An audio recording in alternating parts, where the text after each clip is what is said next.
que a gente vai falar bastante sobre ela aqui.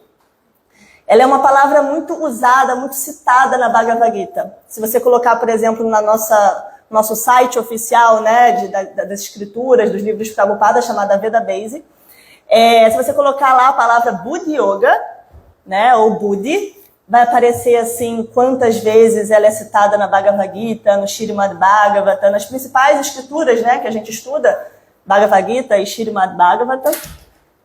E então ela é muito citada, né, nessas escrituras. E na verdade eu queria hoje, eu me programei, né, quando o Goran fez o convite, para dar uma aula sobre o verso 39 do capítulo 2.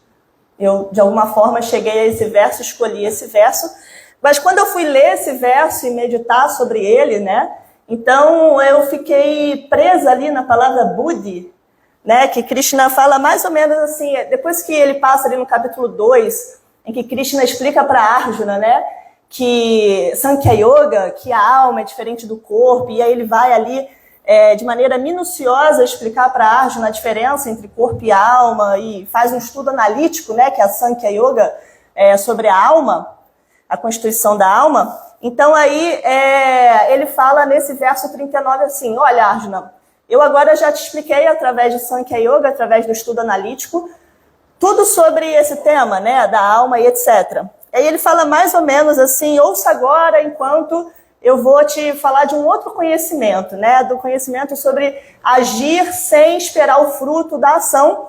E no final desse verso, ele fala assim mais ou menos, tá, não estou dando aqui a tradução oficial, mas mais ou menos ele fala assim, olha, com Buddhi Yoga, você vai conseguir se livrar das amarras do karma. E eu fiquei muito presa a essa última frase desse verso, né, do sânscrito, que fala ali Buddhi Yoga, e eu acabei meditando tanto em Buddhi Yoga que eu troquei e resolvi dar uma aula sobre Buddhi Yoga, o yoga da inteligência, tá? Então, antes de começar, na verdade eu quero, antes mesmo de começar tudo, porque não vai ser uma aula tradicional, né, com verso e repetição, então eu vou cantar os mantras aqui, que nós sempre cantamos em reverência aos nossos mestres espirituais, aos acharyas antecessores, né, para que a gente, reverenciando a Suprema Personalidade de Deus, para que eu, né, realmente consiga, né, entrar nesse humor de por que eu estou aqui e quem realmente está falando, tá bom? Então, Om Gyana Timirandasya Ganajana Shalakaya Chakshuru Militanyana Tasmai Shri Gurave Namaha Namo Vishnu Padaya Krishna Prestaya Bhutale Srimate Chandra Mukha Swami Tinamne Namo Vishnu Padaya Krishna Prestaya Bhutale Srimate Bhakti Vedanta Swami Tinamne Vanchakalpatarubhyacha Kripa Sindhu Bhyayevacha Patitanam Pavanebhyo Vaishnavebhyo Namo Namaha Shri Krishna Chaitanya Prabhu Nityananda Shri Advaita Gadadara Shri Vasadi Gaura Bhakta Vrinda Hare Krishna Krishna Krishna Hare Hare Hare Rama Rama Rama Hare Hare Om Namo Bhagavate Vasudevaya Om Namo Bhagavate Vasudevaya Om Namo Bhagavate Vasudevaya Om Namo Bhagavate Vasudevaya Om Namo Bhagavate Vasudevaya Om Namo Bhagavate Vasudevaya. Não estamos lendo a Bhagavad Gita, brincadeira. Bom, vamos começar com uma pergunta. A primeira pergunta que eu queria fazer para vocês é: o que é inteligência para vocês? Ou o que é ser inteligência? Porque como a gente vai falar dessa yoga da inteligência, ou Buddhi Yoga, eu queria começar perguntando, não vale responder os devotos mais antigos que já sabem a resposta, já sabem a resposta que eu vou dar lá no final, né, da aula, mas para os mais novos, o que seria ser uma pessoa inteligente? O que seria inteligência?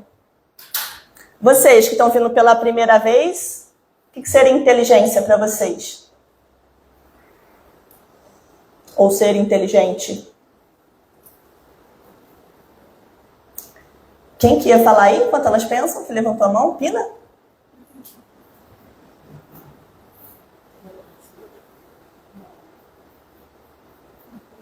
também você, para mim, você, de uma certa forma, saber o que você está fazendo, não se deixar levar por outras, alguma outra coisa. Ter, de uma certa forma, domínio da situação. Então, para quem não ouviu, ela falou que inteligente é saber o que se deve fazer, ter domínio da situação, não ser levado, né? Luísa, o que é inteligência para você? Eu acho que inteligência, para mim, é quando a gente consegue usar as nossas habilidades lógicas, racionais, para fazer as melhores escolhas possíveis para a nossa vida. Assim. Eu acho que isso que é o ser mais inteligente, porque você pode ter um ser muito intelectual, mas que não necessariamente ele é inteligente. Não sei se fez sentido. Vou repetir, porque eu acho que aqui quem está em casa, né, pelo online, não ouve. Ela disse que inteligência é você saber fazer as escolhas certas, não é isso? Para As escolhas certas para a sua vida. Para a sua vida, exatamente. Bom, a gente vai começar então a falar um pouco sobre essa Buddha Yoga, da forma como ela é tratada na Bhagavad Gita, né? Então, como eu disse que está lá no verso 39 do capítulo 2 e que me chamou muito a atenção, Krishna diz que com Buddha Yoga, com essa inteligência, com esse Yoga da inteligência, nós vamos conseguir nos livrar das amarras do karma, né? Que ele sempre traduz também de várias formas, Prabhupada vai traduzir karma, mas também como cativeiro, né? Nos livrar desse cativeiro, desse ciclo de nascimentos e mortes.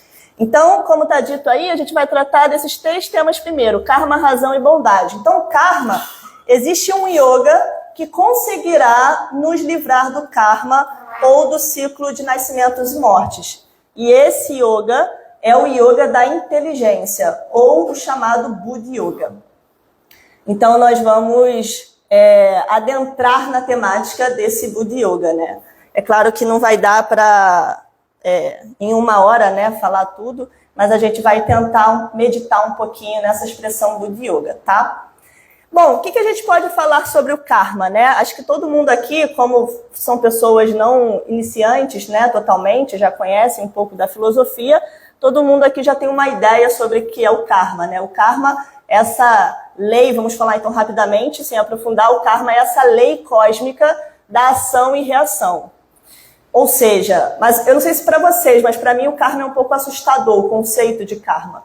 Porque tudo que você faz, tudo que você pensa, qualquer coisinha gera karma. E se gera karma, isso significa que gera o quê? Mas antes da consequência, prisão, gera o cativeiro. Então, se as mínimas coisas que você faz estão te prendendo, porque tudo que você faz gera karma, então tudo que você faz está te prendendo, de alguma forma, né? Como vocês disseram, essa é a lei da ação e reação. Tudo que você faz tem uma reação. E se tem uma reação, se tudo tem uma reação, você não consegue sair dessas amarras. Você está o tempo todo preso nesse cativeiro. Prabhupada, ele vai traduzir mundo material também como escola, como os espíritas gostam, né? Mas eu, particularmente, gosto muito dessa tradução e dessa meditação em mundo material como prisão também, como cativeiro. Então, karma são essas amarras. Então, para mim, é muito assustador, porque tudo que você faz está gerando karma, está gerando reação, está te prendendo a esse mundo, está te prendendo a esse ciclo de nascimentos e mortes, né? Outra coisa interessante do karma é que essa justiça cósmica, ela não é punitiva, né? Ela é didática, ela, em momento algum, ela serve para nos punir, né? Mas para a gente também, segundo o Prabhu, também. Inclusive, assisti uma aula esses dias do Bhagavata que falava justamente desse ponto, né? Como a punição também existe. Mas essa justiça, né, ela também é necessária, né? Ela existe, essa justiça cósmica chamada de karma. Então, tudo que você fizer vai ter uma reação. As pessoas confundem karma só com coisas negativas, né? Mas também positivas. Você pode ter reações boas, mas reações ruins também, né? Outro ponto que eu queria tratar sobre karma é que ter consciência, saber sobre a lei do karma, né, ter esse conhecimento, não é algo que nós devemos usar para julgar, e sim para aumentar a nossa compaixão. Muitas pessoas usam o conhecimento sobre o karma para julgar, né? Então o coleguinha do lado está passando por uma situação, é o karma dele. Realmente, é o karma dele, mas você que está do lado não pode olhar para aquilo como karma, mesmo sendo karma, né? Aí é o contrário, é a sua compaixão que entra. Poxa, é o karma dele. É igual o meu, igual de todo mundo. Estamos todos presos ao karma, aos modos da natureza, né? Então é para aumentar a nossa compaixão em relação às pessoas e não o nosso julgamento, né? Agora, na verdade, a filosofia Vaishnava, né, o que nós estudamos acerca do karma, vai falar sobre, na verdade, não do karma em si, que a gente pode ver no mapa astrológico, por exemplo, mas da libertação do karma, né? Então a gente vai falar dessa liberação. Não, eu quero dar um basta, eu já entendi que toda ação gera reação, que tudo que eu faço está me prendendo a esse mundo, então a ideia agora é sair desse ciclo repetitivo, desse cativeiro, como o Prabhupada disse ali anterior, dessas amarras que é o karma, que estão me prendendo com correntes aqui nesse mundo, né? Então essa é a ideia do karma. Então como que a gente vai conseguir se libertar dessas amarras? Através de Buddhi Yoga, através do yoga da inteligência. Vamos tentar aprofundar aí um pouquinho sobre esse conceito. Então, Buddhi significa inteligência, mas também, como a Luísa falou, razão, né? O intelecto, a razão, ser racional. Também significa que as pessoas usam muito discernimento, né? Está escrito ali, Buddhi nos diz o que é maligno e o que é benigno, o que liberta e o que escraviza. Algo parecido com o que a Pina falou, né? Saber o que fazer, tem um verso da Gita que fala sobre isso. Eu acho que eu trouxe esse. Então, a gente sempre fala, né? Comumente as pessoas falam assim, poxa, use a razão, não use o coração. Isso não é comum, todo mundo já ouviu falar, né? Não use o coração, use a razão. Em um ponto, pode nos confundir, porque o coração é que tem Krishna, né, que está a alma, etc. Mas o ponto que eu quero trazer é que realmente usar a razão é mais inteligente do que usar o coração, né? Os devotos, eles usam muito a expressão não seja sentimentalista. O que seria ser sentimentalista, né? Você não usar a razão, você não usar a inteligência, você não usar o conhecimento para agir, e sim os sentimentos, né? A compaixão assim um pouco ignorante, não discernir bem as coisas, não distinguir bem as coisas. Então isso é ser sentimentalista, né? Então, de fato, a gente precisa usar mais a razão do que o coração, né? E discernir é uma palavra muito interessante, porque discernir é você ter clareza para distinguir as coisas. Uma pessoa sentimentalista, que também não deixa de ser uma pessoa que ainda está ignorante pela escuridão, né? Ela não está vendo bem com os olhos do conhecimento. Então, essa pessoa, ela não discerne, ela não distingue. Krishna está no coração de todo mundo, né? Ou, todo mundo... Não, peraí, né? Existem distinções. Como tem aquele verso da Bhagavad Gita, né? Que o sábio, ele vê Krishna no coração do cachorro, do elefante, do outro sábio, do não sei o quê, mas ele também sabe distinguir, né? Ele também sabe discernir assim, a função material de cada um e etc. Então, a inteligência, Buddhi Yoga, também nos ajuda a saber discernir, distinguir, né? Isso é muito importante para a nossa vida, como um todo, material inclusive, mas também muito importante para a nossa vida espiritual, discernimento. Senão a gente fica muito bobinho, né? Então você acredita em todo mundo, se associa com todo mundo, e como se todo mundo tivesse já realizado, né? Uma coisa é ser amigo de todos, como diz na Bhagavad Gita, e ter compaixão com todos. Outra coisa é você sair absorvendo e se associando com qualquer pessoa, sem discernir ali quem é quem, né? Isso é muito importante na vida espiritual. Senão a gente se confunde e desanima, né? Então, Budi nos diz o que é maligno e o que é benigno, o que liberta e o que escraviza. Olha só, por que né, Budi Yoga que vai nos libertar das amarras do karma? Porque Budi Yoga, essa inteligência, é que vai dizer o que liberta e o que escraviza. Então, quando você tiver Budi Yoga, quando sua Budi Yoga estiver forte, sua inteligência estiver resoluta, como diz na Gita, você vai olhar e vai falar, isso me escraviza, isso me liberta. Vai discernir também nesse sentido, né? E isso é se salvar, né? Isso é o que vai te salvar. A sua inteligência também. Bom, e ali, bondade, né? No modo da bondade, podemos compreender as escrituras com Budi Yoga. Vou até citar um verso que vai falar sobre isso, né?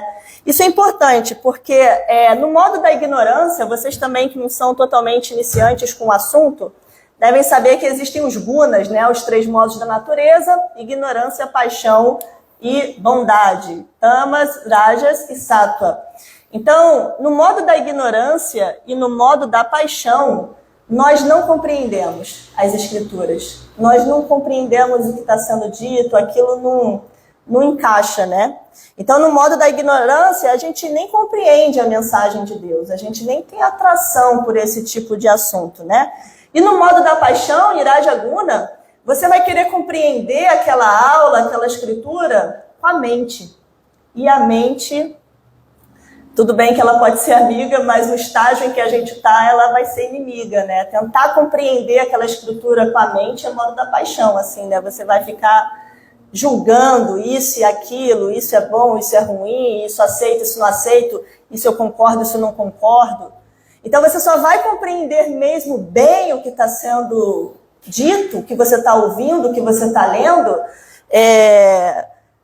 com Budi Yoga, com inteligência. Então, se você compreende com inteligência, com Budi Yoga, isso é o modo da bondade. E também, se você está no modo da bondade, você tem inteligência para compreender bem aquela escritura. Então, tem um verso, que é o verso 30 do capítulo 18 da Bhagavad Gita, que vai dizer isso, olha.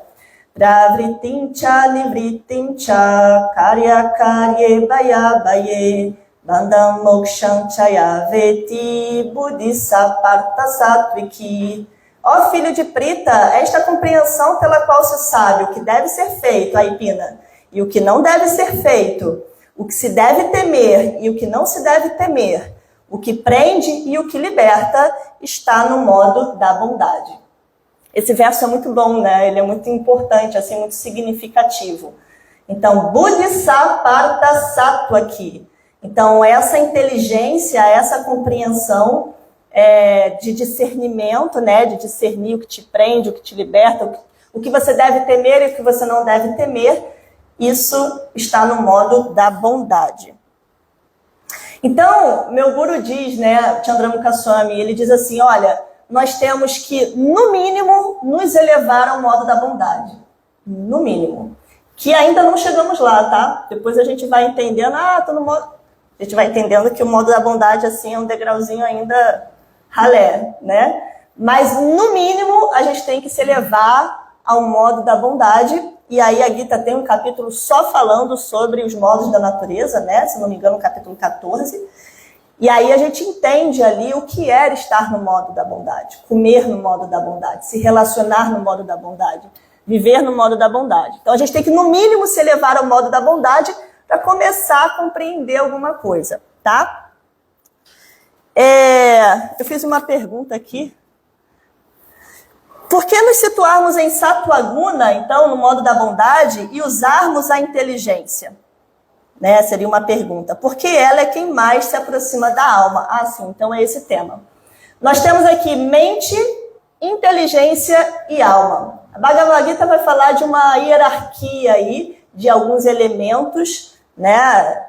Que Krishna vai falar no capítulo 13, que é o campo de atividade, ou seja, como a alma vai atuar nesse mundo.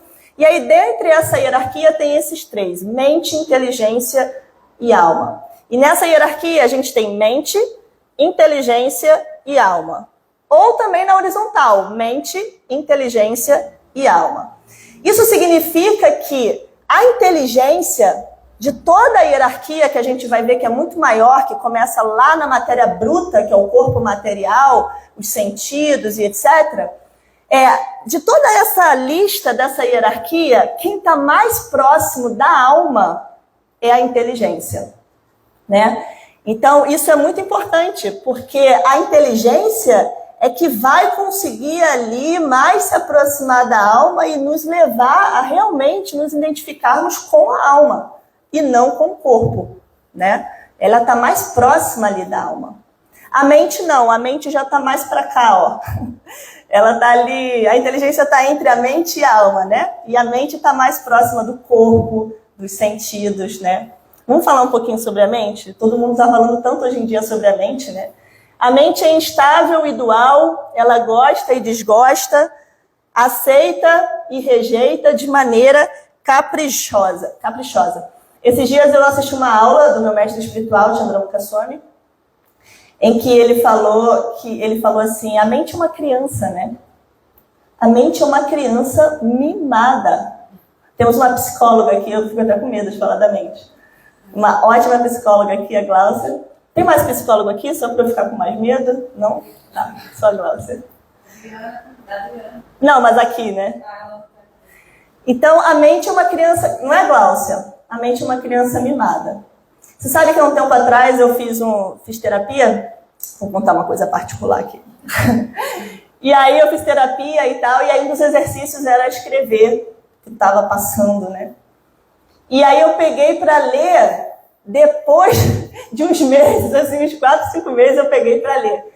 Era uma menina de 7 anos. Eu falei, que isso, gente? Que criança é essa? Aí tem aquela coisa, né, da criança interior e tal. Tudo bem, tem toda a teoria de acolher e tal, mas é uma criança mimada. Então, o rapaz que fez a pergunta para o meu mestre espiritual nessa aula, ele estava falando sobre a filha dele, na verdade, que a filha fazia isso, fazia aquilo. Aí meu mestre espiritual falou, a criança é a personificação da mente, né? Olha para uma criança como ela age, é como a nossa mente age, né? Então faz birra, chora, é infantil, não discerne, não tem noção, não tem bom senso. Não falando mal das crianças, mas, né? A nossa mente é como uma criança mimada, né? Então ela só tem 3 funções. Sentir, desejar e pensar. E sentir, desejar e pensar não vai nos aproximar dessa identificação com a nossa constituição original, enquanto almas, né? Sentir, desejar e pensar vai nos aproximar do nosso falso ego, da nossa identificação corpórea. Então, tudo bem que Krishna fala que a mente pode ser nossa amiga e várias vezes vão ter versos que vão falar, olha, se você controlar bem a sua mente, ela vai ser uma peça importante na sua caminhada espiritual. Esse é um ponto. Mas o outro ponto é que tem o outro lado também, né? Que se ela não está controlada, então aí vai te atrapalhar bastante. Então ela não é a ferramenta ideal ali para a gente caminhar espiritualmente, né? Essa é a inteligência, é Buddhi. Buddhi é a voz da razão, então ela é tranquila, ela é objetiva. Enquanto a mente é a criança mimada, a inteligência é o adulto maduro, né?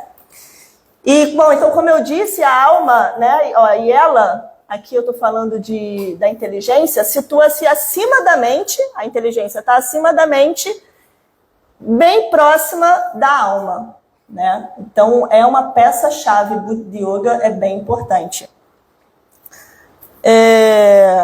Essa coisa que a gente fala tanto, né, que é a primeira lição quando você conhece o movimento Hare Krishna, eu não sou o corpo, eu sou a alma, quem é que vai te ajudar com isso? Buddha Yoga. É a inteligência que vai te ajudar com isso, tá? Vamos citar mais um verso que vai falar então sobre essa hierarquia, um verso bem importante que é o verso 42 do capítulo 3. Indriyani paranya, Indriyani paranyahu, Indriyebhya paramana, Manasastu para budir, yobude para tastu saha. Vocês estão percebendo que a palavra buddhi está aparecendo em todos os versos?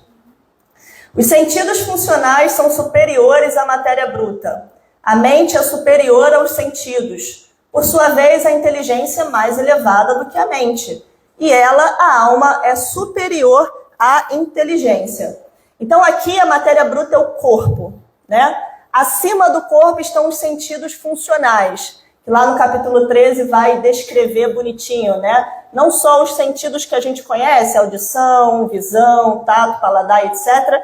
Mas Prabhupada traduz, né, e Krishna nos diz, os sentidos funcionais são olhos, ouvidos, nariz, língua, pele, voz, pernas, mãos, ânus e genitais. Porque tem os sentidos que adquirem conhecimento e os sentidos para o trabalho, né? Então, são todos esses sentidos. Eles estão acima do corpo, ou seja, o corpo para agir depende deles, né? Agora, acima desses sentidos está a mente. A mente, quando pensa, deseja e sente, ela também controla esses sentidos, que controla esse corpo. Agora, acima da mente está a inteligência, que pode controlar essa mente, que controla esses sentidos, que controla esse corpo e que está ali, ó, tete a tete com a alma, né? Então, a alma está acima da inteligência, mas a inteligência é que está mais próxima. Chegar a agir com a inteligência, com Buddha Yoga, ainda não é transcendência, tá, pessoal? Ainda não é a nossa meta.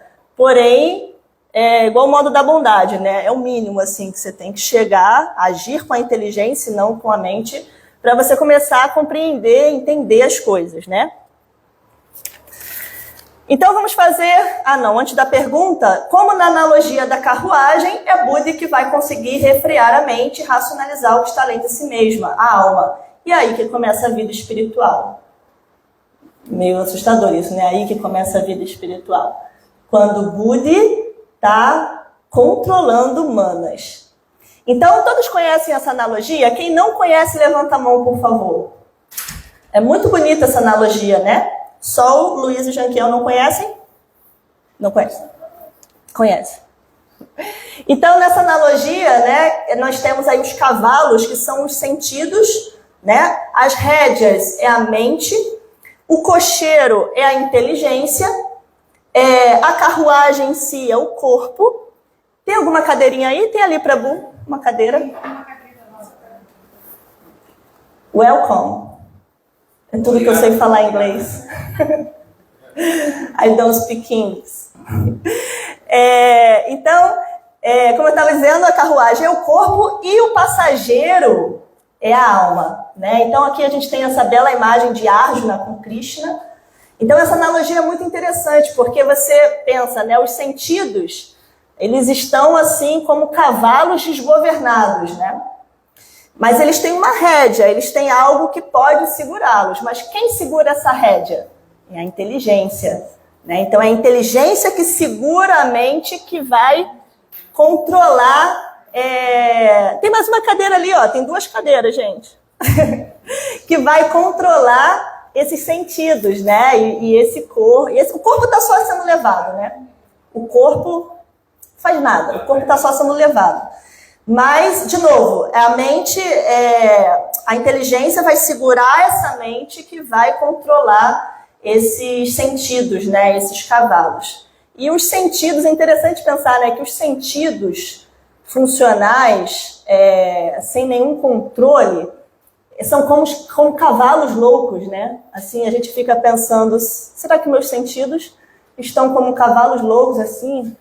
Eu quero isso, quero desnorteados, né? Assim, acho que vale uma meditação, né? Da gente pensar assim, como é que estão? Será que minha mente está controlando? Será que eu estou usando a inteligência, né? Quando eu era adolescente, eu tinha cavalo, né? E aí, só para também dar uma coisa particular.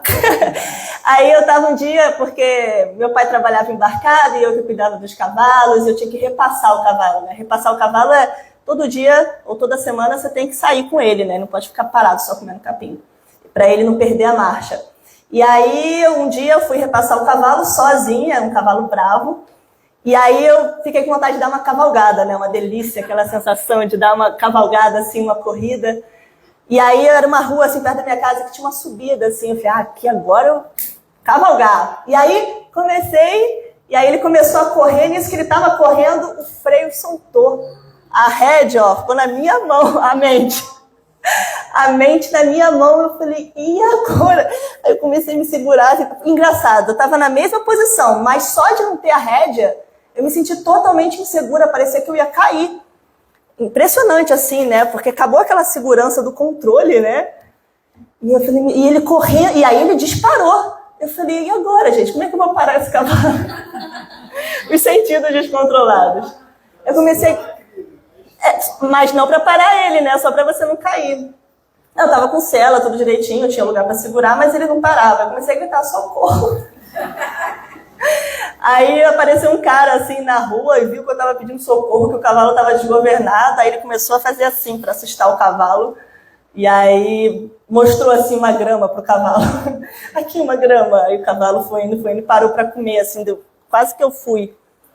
Então, imagina, né, os sentidos desgovernados ali, você tá inseguro, né? Algumas pessoas não percebem, mas você também tá ali quase caindo.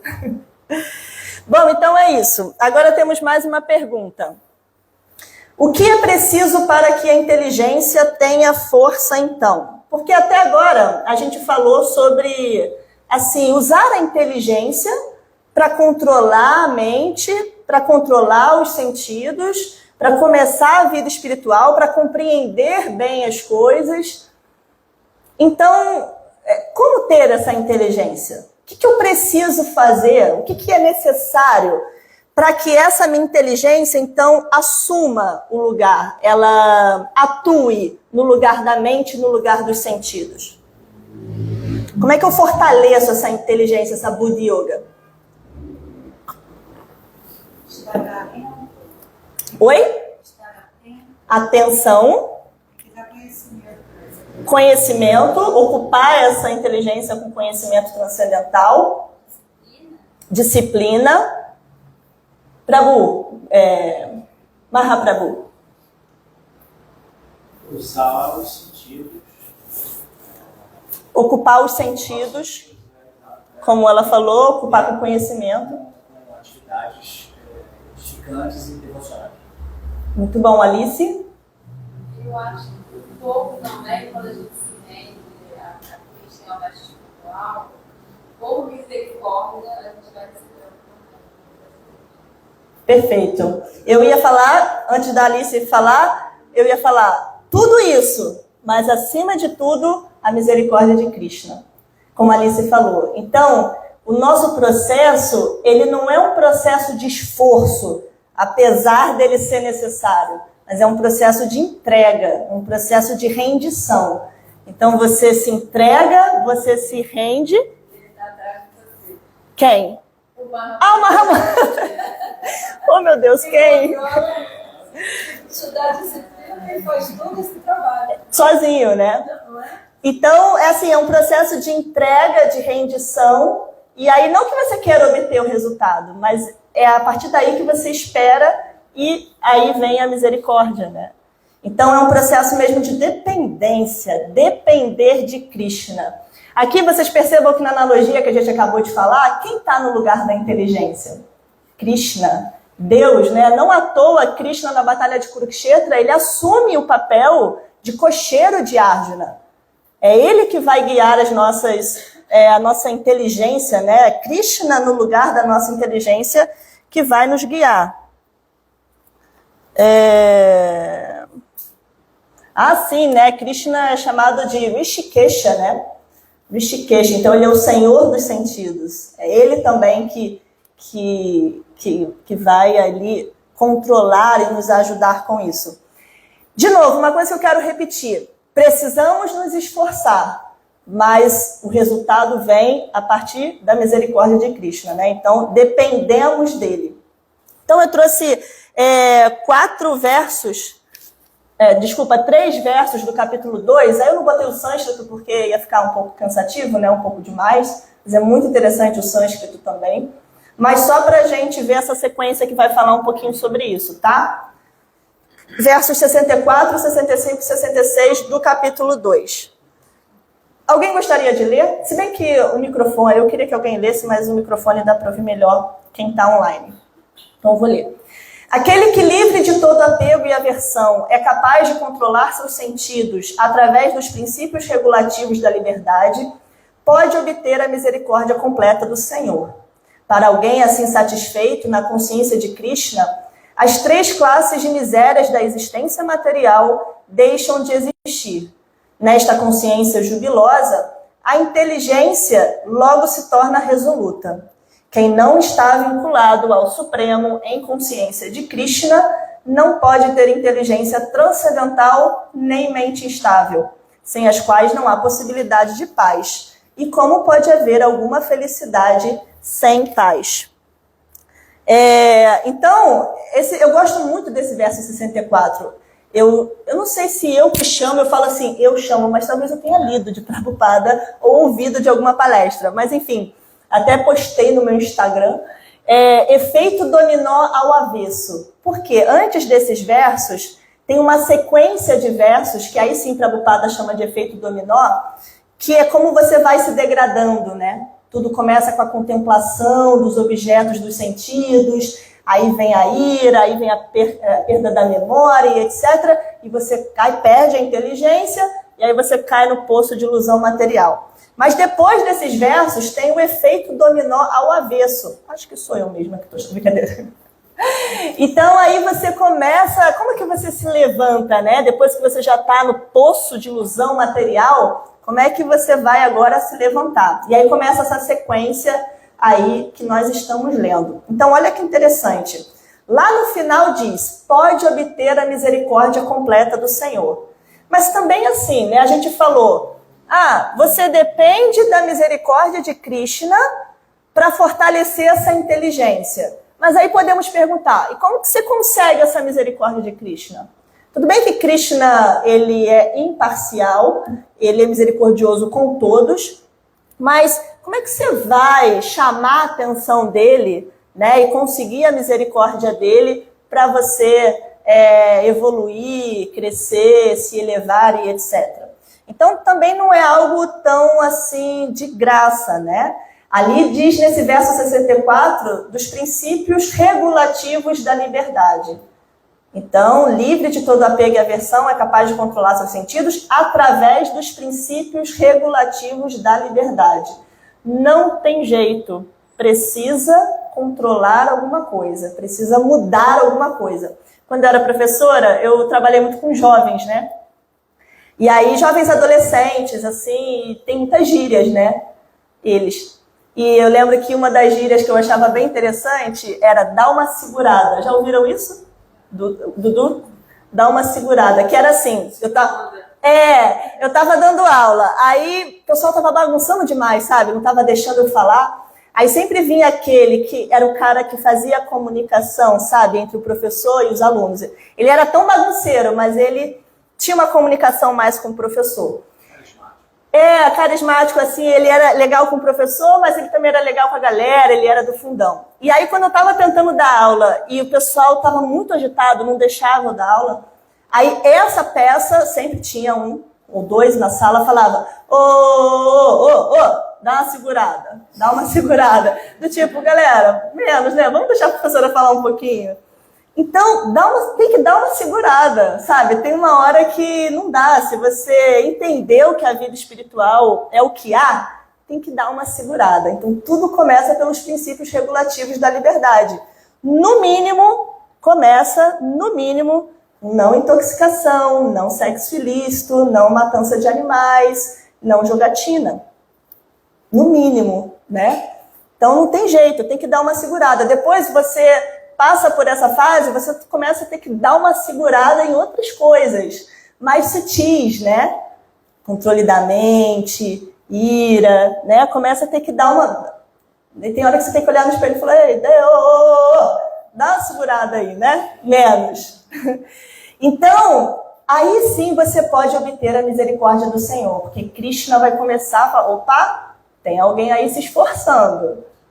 Começa a olhar, né? Começa a se assentar aí no seu coração.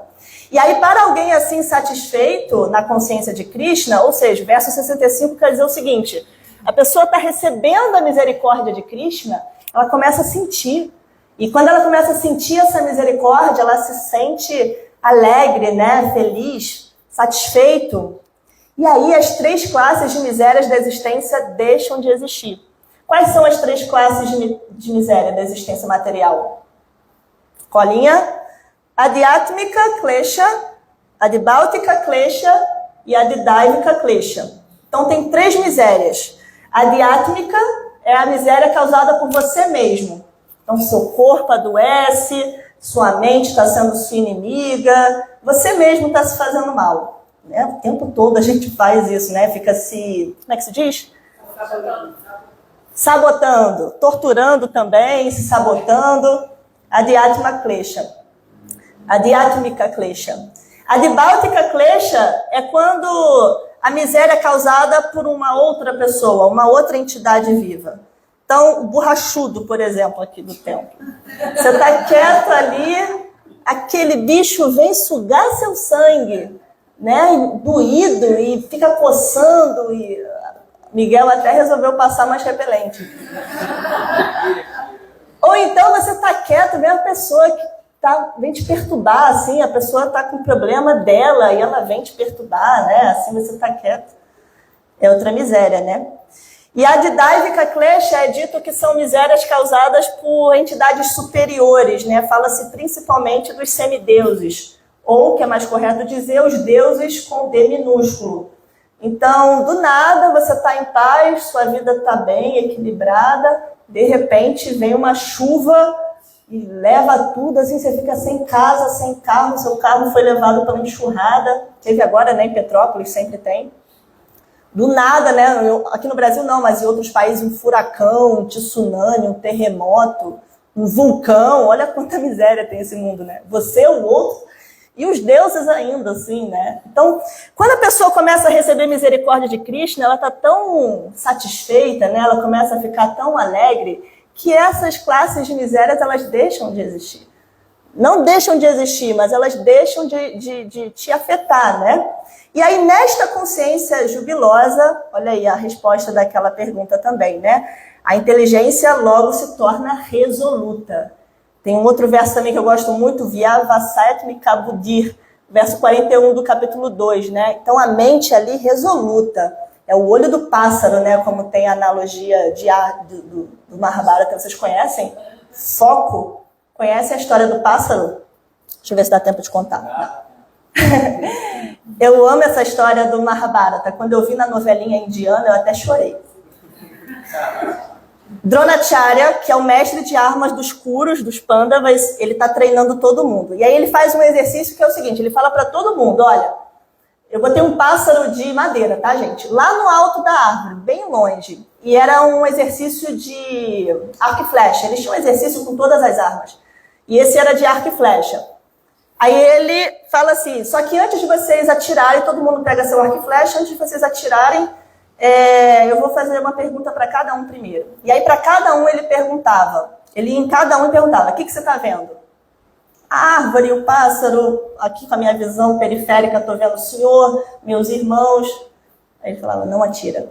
E aí ele foi perguntando, Duryodhana, Yudhishthira, Nakula, Sahadev, todo mundo. E todo mundo via muitas coisas. Aí ele chegou para Arjuna e falou, Arjuna, o que você... Ele deixou a Arjuna por último, né? Já sabia. Aí ele perguntou para Arjuna, o que você está vendo, Arjuna? Ele falou, o olho do pássaro. Aí ele, mas você não está vendo mais nada? Assim, não está vendo seus irmãos aqui pela visão periférica? Não está me vendo? Não está vendo a folha? Ele, estou vendo o olho do pássaro.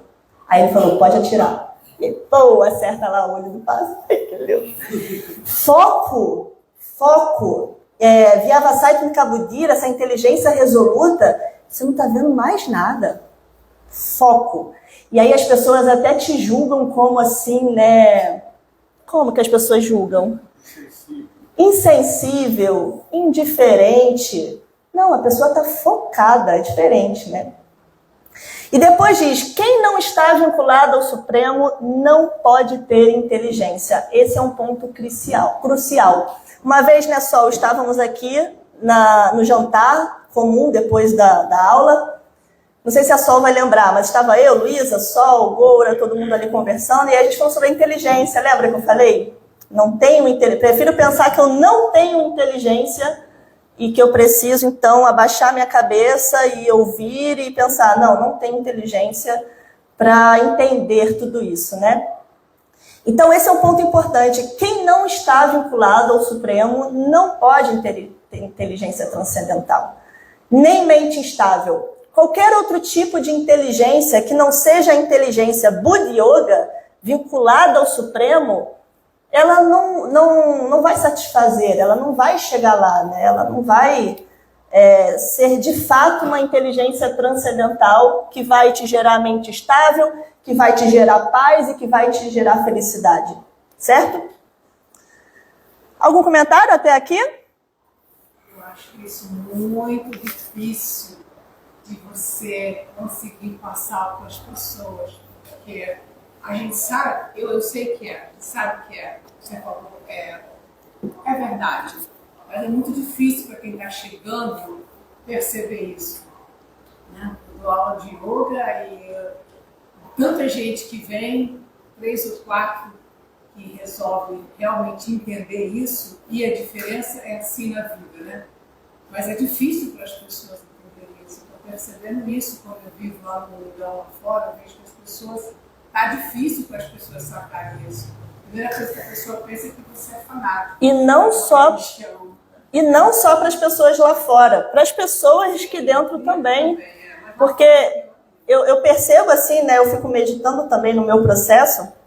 E isso é legal também, né? Dentro do processo, assim, você nunca deve se comparar com o outro, mas com você mesmo antes, né? Até o Prabhu respondeu isso para você, né, Dudu? Lá, o Gouranga, na sua casa. E aí eu fico meditando assim, caramba, tem coisas que, obviamente, a maioria eu ainda não entendi, mas tem coisas básicas que, eu nem sei se eu posso dizer que eu entendi, mas já comecei e demorou muito, assim, demorou. Eu estou morando em templo há 4 anos, porque a gente acha que vai morar em templo e vai entender tudo, vai resolver tudo, vai ficar no modo da bondade, tem essa ilusão, né? Morou em templo, tá tudo certo. Não tá. E aí, meu mestre, sempre que eu tinha algum tipo de dúvida, ou ia até ele, né, com algum tipo de lamentação, e aí ele sempre falava, você está no modo da paixão, você está no modo da paixão, você não está sendo filosófica, você não está sendo filosófica. O que é isso, gente? Eu estou morando no templo e acordo 4 horas da manhã, eu medito 2 horas em Krishna, nos santos nomes do Senhor. Eu sirvo o dia todo, sem pestanejar. Como assim? Eu estou no modo da paixão. E eu não estou sendo filosófica, Eu falei, como? Eu não entendia. Como assim eu não estou sendo filosófica? O que está acontecendo? Dá um desespero, assim. Você tem a ilusão, né, que já está tudo certo, assim, que você já se rendeu. Então, o que estávamos falando? Antes de eu falar da minha vida particular?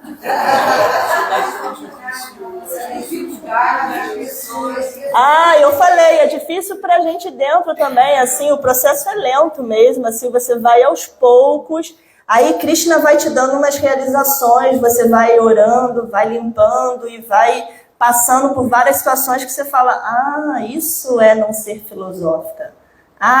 Isso é modo da paixão, né? Isso não é modo da bondade. Assim, você começa a entender um pouquinho, né?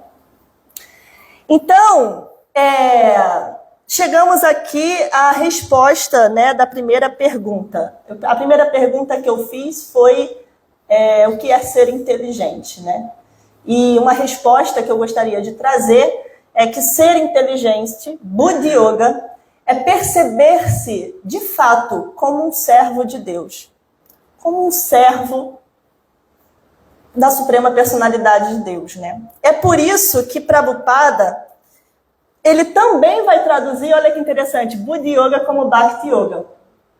Quando eu falei lá no início, né, que é Buddha Yoga que vai nos libertar das amarras do karma, rola um incômodo, né? Assim, pelo menos para mim, eu mesma falando, me rola um incômodo assim, como assim? Não é Buddha Yoga, é Bhakti Yoga. Mas Buddha Yoga é Bhakti Yoga. Ou seja, inteligência é servir. A pessoa realmente vai alcançar inteligência quando ela se perceber como um servo. Quando ela perceber que não tem mais nada além disso. Porque você é isso. Você não é nada mais além do que um servo. Uma parte integrante de Deus. Então isso é Buddha Yoga também. Então eu trouxe um verso que Prabhupada vai traduzir. Eu gosto de ficar brincando assim, né? Porque, não sei se vocês sabem, Prabhupada, ele foi julgado. A sua tradução muitas vezes foi julgada pelos acadêmicos. Até a Charadeva tem uma tradução da Bhagavad Gita nesse livro, que é a tradução literal. Você percebe que tem várias diferenças com Prabhupada. Mas, de forma alguma, é para contestar Prabhupada, né? É uma tradução literal.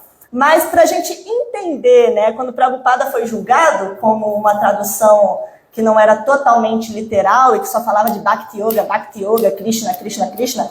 E aí ele falou, é exatamente isso, essa é a minha qualidade, né? Porque esse é o fim das contas. No final das contas, é serviço devocional, é Bhakti Yoga, né? Então eu gosto de sânscrito, né? Professora de português, então eu gosto de língua. Então eu gosto de ficar brincando assim, como o Prabhupada, ele dá uma tradução, mas quando você vai no sânscrito, no literal, era outra coisa. Mas não é porque ele está desviando, pelo contrário, ele está te dando o final do filme. Ele já está te dando spoiler para não te confundir. Porque os Vedas têm essa tendência de você perder tempo, de você se confundir. E Prabhupada é tão maravilhoso, tão misericordioso, que ele faz uma tradução que de forma alguma desvia, mas pelo contrário, te dá o final do filme, a meta última, né? Então vamos ler esse verso que é o 49 do 2, capítulo 2, que Prabhupada vai traduzir Buddha Yoga como Bhakti Yoga. Durenahya varam karma Buddhi Yoga Dhananjaya Buddhosharanam Anvicha Kripanapala Retavaha. Ó Dhananjaya, mantenha todas as atividades abomináveis bem distantes através da prática do serviço devocional. E nesta consciência renda-se ao Senhor. Aqueles que querem gozar o fruto de seu trabalho são mesquinhos. Os kripanas, né, que aparecem no famoso verso 7 também, os avarentos ou mesquinhos. Então, Buddha Yoga Dhananjaya Buddhosharanam Anvicha. Se a gente for ler na tradução palavra por palavra, Buddha Yoga baseado na consciência de Krishna. E a gente acabou de ver que Buddha Yoga é inteligência. Mas o que é ser inteligente? É ser consciente de Krishna, né? Buddha, com tal consciência, ou seja, com tal inteligência, renda-se completamente, tente render-se a Deus. Por quê? Porque Kripanapala Retavaha. Kripana, os mesquinhos, né, as pessoas avarentas, são aqueles que desejam resultados fruitivos. E se eu estou esperando por um resultado, eu não sirvo, né? É o contrário. Gente, só para finalizar, eu gostaria muito de ler, então, o comentário de Prabhupada desse verso, tá? Ele é bem curtinho, é só isso aí mesmo. É muito bom. Aquele que de fato veio a entender sua posição constitucional como servo eterno do Senhor, abandona todas as ocupações e passa a agir apenas em consciência de Krishna.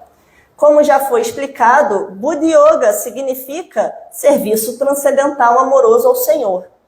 Este serviço devocional é a atitude correta tomada pela entidade viva. Só quem é mesquinho deseja gozar o fruto de seu próprio trabalho, aumentando assim seu enredamento no cativeiro material. Olha aí que a gente falou, né, mais cedo. Com a exceção do trabalho em consciência de Krishna, todas as atividades são abomináveis. Para dar uma exagerada aqui, mas é porque ele sabe o que ele está falando. É porque para a gente, né, que ainda está muito assim, identificado, é um pouco exagerado. Mas quando a gente chegar lá, a gente vai ver que qualquer coisa que não seja consciência de Krishna é abominável mesmo. Porque sempre prendem, ele explica, porque sempre prendem o autor ao ciclo do nascimento e morte. Assim, jamais se deve desejar ser a causa do trabalho. Tudo deve ser feito em consciência de Krishna, para a satisfação de Krishna. Os avarentos não sabem utilizar os bens materiais adquiridos pela boa fortuna ou pelo trabalho árduo. a pessoa deve gastar todas as energias trabalhando em consciência de Krishna, e isto fará sua vida um sucesso. Tal qual os avarentos, as pessoas desafortunadas não aplicam sua energia humana no serviço ao Senhor. O Kripana, né, eu também gosto muito dessa palavra, porque foi um verso que eu fiquei 1 ano com ele na minha parede, assim. Karpanya dosho parata swabhava prichami tuandharma samuda cheta yashreya syanishtam bruhitame shishaste ranchadi mantuam prapanam. Demorei 1 ano para memorizar, assim, mas eu olhava todo dia para ele. Então, Kripana é aquela pessoa, Prabhupada vai traduzir como avarento. O que é o avaro? O avaro não é aquela pessoa que segura, né, a mão fechada, ele não compartilha e ele também não, Prabhupada usou aqui uma palavra, ele não gasta, né? Ele não distribui, enfim. Então o avaro, o Kripana, é aquele que está segurando a maior riqueza, que é a vida humana. Ou seja, ele não usa a vida humana para autorrealização espiritual, ele fica segurando esse tesouro que é a vida humana, que deve ser usada para autorrealização espiritual, né? Então, Prabhupada diz, a pessoa deve gastar todas as energias trabalhando em consciência de Krishna, ok? Alguém gostaria de fazer alguma pergunta ou comentário? Prabhu? Primeiro, eu dizer que você falou uma mentira. Quando você disse que você não é uma palestrante. Você é uma palestrante de mão cheia. Uma pregadora. Pregadora não. Pregadora não.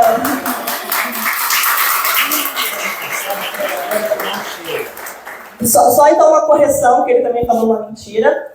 Essa aula foi toda copiada, baseada no livro de Acharya Deva, o guia completo da Bhagavad Gita, e também tudo que eu falo é repetição do que meu mestre espiritual diz.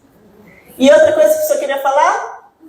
É que apesar da sua brilhante explanação, absolutamente compreensível, né, cristalina, eu queria, assim, por favor, pedir a licença só para fazer 2 pequenas observações.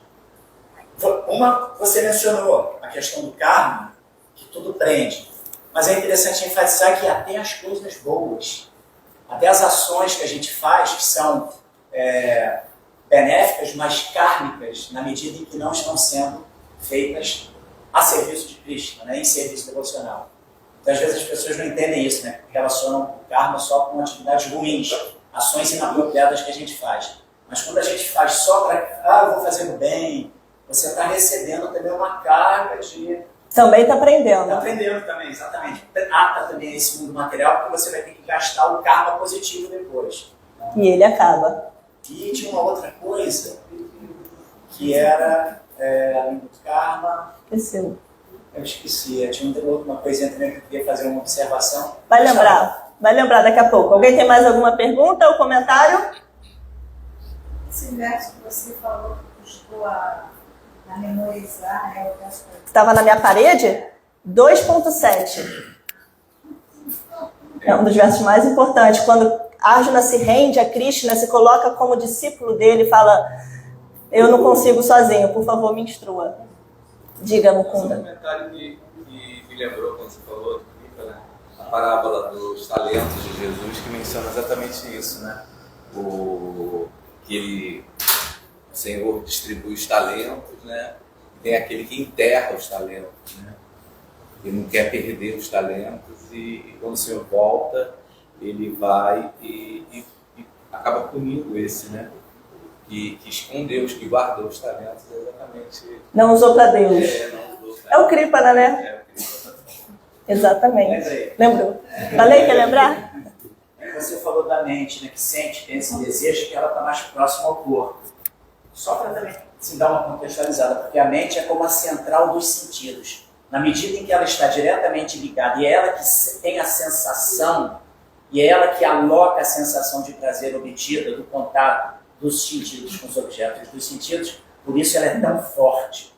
Né? E a gente vem ao longo de vidas nessa dinâmica, né, de vida de gratificação dos sentidos. Então a mente ela age como nosso inimigo porque nos ata muito às ações que são voltadas para gratificação sensorial. Muito bom. Como central dos sentidos. Central dos sentidos. Ela tem essa, é um dispositivo, né? Perigosíssimo. Mais algum comentário ou pergunta? Agora, temos tempo para mais 1 minuto e meio para uma leitura? Eu gostaria, então, só para terminar mesmo, de ler... eu até peguei aqui no meu Instagram, porque eu postei no meu Instagram. Uma carta de Prabhupada. Um discípulo que era presidente de templo, provavelmente mandou alguma carta para ele, assim, né, pedindo socorro. E aí, Prabhupada responde, assim, falando, meu amigo, usa inteligência. Olha só que legal. Por favor, aceite minhas bênçãos. Eu recebi sua carta de Pittsburgh, datada de 3 de julho de 72, e tomei nota dos assuntos cuidadosamente. Uma coisa nosso processo... Ih, vou ter que chegar mais perto, não enxergando nada. Uma coisa nosso processo de consciência de Krishna, se for seguido com determinação e entusiasmo, automaticamente terá o efeito de nos fixar, corpo, mente e alma, nos pés de lótus do Senhor Krishna. E assim, toda sorte de oscilações de natureza material, toda sorte de dificuldades e discrepâncias da vida são facilmente superadas. Olha, isso é Prabhupada falando numa carta, ou seja, uma coisa íntima, tá? Não é uma pregação, não é uma aula. Mas primeiro, você tem que concordar em entender o processo e segui-lo respeitosamente. Isto está faltando. Se eu penso que eu sei alguma coisa, isto é plataforma mental de aceitar, rejeitar, e meu conhecimento obtido da plataforma mental é assim, cambaleante e precário, e pode ser imediatamente rejeitado a qualquer hora. A consciência de Krishna tem a grande potência de nos elevar para a mais alta plataforma de perfeição, mas somente se for entendida com a inteligência. Algo entendido pela inteligência fica fixo para sempre e não pode oscilar. E isto é quase espiritual. Lembra que a gente falou que a inteligência é próxima da alma, né? Isso é quase espiritual. Em sua carta, eu posso entender que você está confuso em sua mente, porque você não quer isto, não quer aquilo, talvez goste de outro, assim. Esta posição de confusão não é muito desejável. Então, você é um Vaishnava. Agora se livre de tais incompreensões das coisas. Vaishnava significa alguém que é capaz de sentar em qualquer lugar, sob qualquer condição e estar feliz. Ele apenas deseja um lugar para ficar, um pouco de praçada, e se houver qualquer serviço que possa fazer, deixe-me fazer isso para Krishna. Isso é tudo. Enquanto estiver pensando, eu quero isso, aquilo não é de meu gosto, ou se eu ajustar as coisas desta maneira, tudo será melhor, esses pensamentos são materiais. Serviço devocional é incondicional. Portanto, pare com esses devaneios. Tente entender as coisas com a luz de sua inteligência. E se você for sincero neste caminho, sem dúvida Krishna lhe dará total facilidade para entendê-lo e ficar livre das amarras da ignorância. Que lindo, né? Que lindo, Prabhupada. Todas as glórias a Srila Prabhupada.